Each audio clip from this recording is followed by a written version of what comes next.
President Trump's belligerent approach to foreign policy risks in the next 2 years the possibility of a war with an Iran or a Venezuela.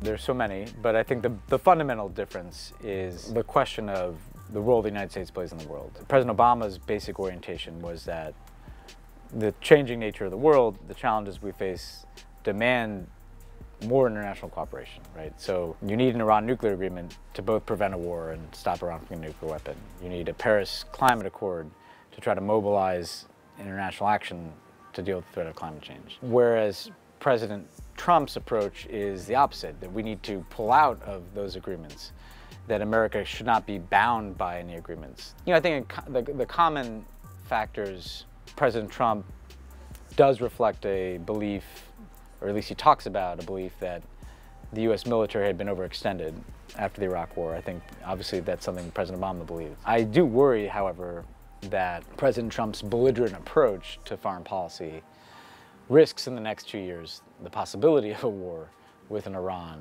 or a Venezuela.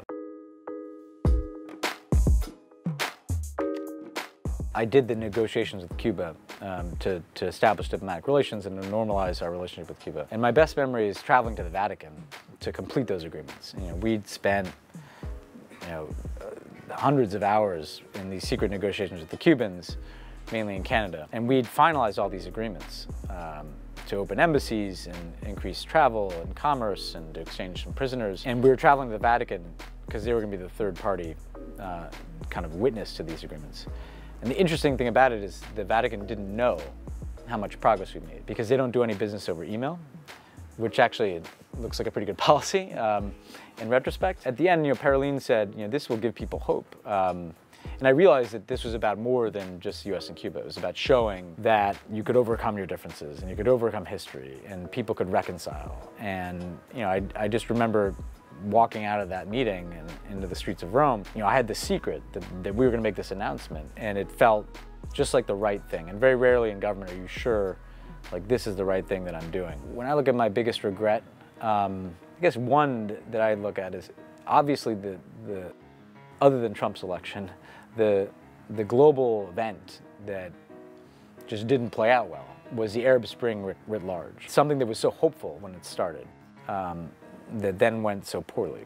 In the country that I focus on, it's Egypt, because unlike in Syria, the US has a lot of influence in Egypt. And we made this very dramatic decision to break from Mubarak in 2011. And there's this very hopeful feeling when Mubarak leaves power and there's celebrations in the street.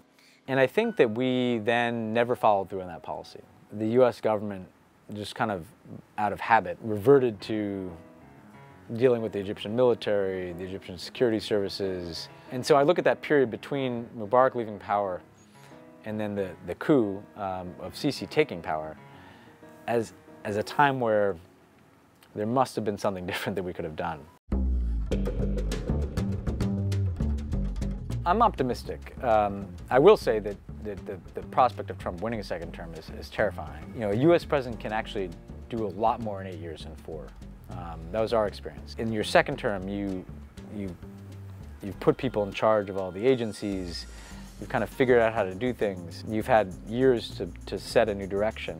And the US government is like driving a large ocean liner. It takes a while to turn it around in a new direction. I think if he has 8 years, the world looks entirely different. Things like NATO, or the WTO, or our alliance with Japan. Suddenly I wonder if those survive 8 years. But I'm optimistic because if you look at the state of American politics, we just had this very significant Democratic victory in the midterm elections. If the Democrats can continue this level of energy through the election, they should win. They'd have to screw it up. Now, it's not impossible. The Democrats could do that. We've done that in the past. But I'm optimistic.